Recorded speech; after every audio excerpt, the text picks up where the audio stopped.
بعض تکلیفوں اور پریشانیوں میں انسان کے لیے خیر چھپی ہوتی ہے۔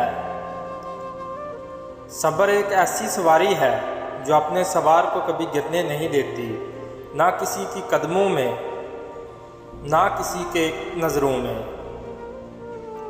ایک موم بتی دوسری موم بتی کو روشن کرتے ہوئے کبھی اپنی روشنی نہیں کھوتی۔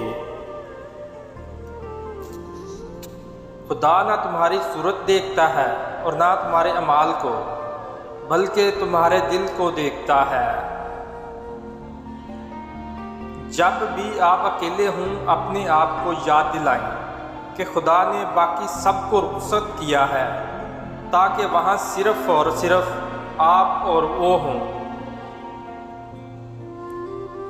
برداشت کے کانوں سے سنو، رحم کی آنکھوں سے دیکھو اور محبت کی زبان سے بات کرو۔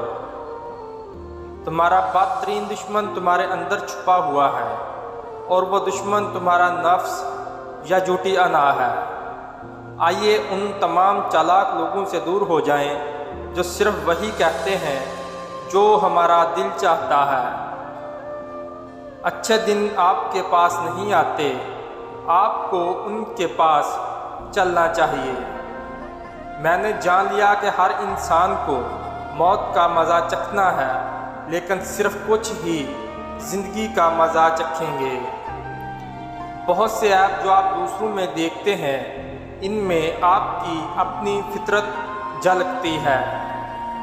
پھولوں کے کھیتوں میں بھٹکنے کے لیے دل سے کانٹوں کو نکالنا ضروری ہوتا ہے۔ جو چیز آپ کے پاس نہیں آتی اس پر غم نہ کریں۔ کچھ چیزیں جو آپ چاہتے ہیں نہیں آتی، وہ آفات کو آنے سے روکتی ہیں۔ علم یہ ہے کہ آپ کو معلوم ہو کہ کیا کہنا ہے، اور حکمت یہ ہے کہ آپ کو معلوم ہو کہ کب کہنا ہے۔ نیک لوگوں کی صحبت اختیار کرو کہ صحبت میں بڑا اثر ہوتا ہے۔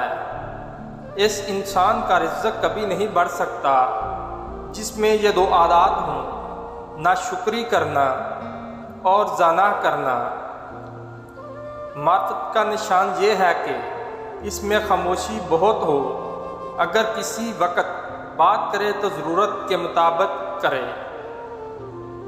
ہمسائے کا حق اس قدر ہے جس قدر والدین کا حق ہے۔ صبر دراصل یہ ہے کہ جو تکلیف تمہیں پہنچے تم اس پر احزاری نہ کرو۔ معزز بننا چاہتے ہو تو دوسروں کی عزت کرو، کیونکہ یہ کام معزز بندہ ہی کرتا ہے، اور یہی انسانیت کا کمال ہے۔